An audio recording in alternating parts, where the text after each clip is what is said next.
22 veterans commit suicide every day. Suicide is a permanent solution to a temporary problem. Maybe you're suffering from childhood trauma plus PTSD from a combat zone. It can get intense. Get some help. You signed on the line to serve your country. That's an unselfish act. You're a good person. This poem is based on my experience as a Marine during the Vietnam Tet Offensive and my life afterwards. It's a healing poem. Maybe it'll help you too. It's called Survivor's Guilt. Right after high school, I heard the call. I went to a war to fight for us all. The American flag was tall and true. I felt pride in my heart like Americans do. I went to Vietnam, far away from home. I was assigned to a squad, so I wasn't alone. We lived in a tent. It wasn't much to see, but our bond was tight, you and me. High school was one thing. Nam was another. There in Nam, you were my brother.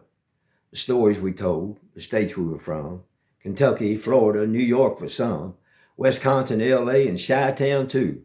When we got together, we were a crew. We went on patrols, night after night, looking for whatever wasn't right.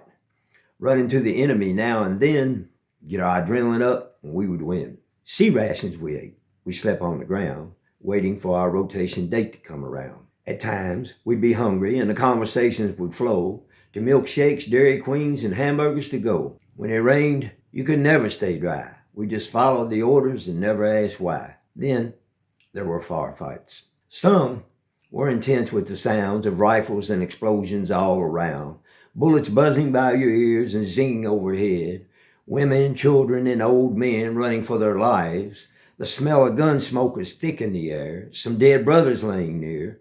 Their dreams disappear, and the adrenaline is pumping through your ears. The pain, the sorrow, the anguish of war. You wonder why you live when brothers had to die. It always leaves the question why. The battles are over, but the wars go on. They can come in your sleep just before dawn. Now you're at home, free as a bird, except for the memories that keep you disturbed. It seems the things we stuff have a life of their own. They can come from a smell, the backfire from a car. The intrusive memories aren't very far. They can rob your smile, put a mood in the air. They can damage the friendships of people who care.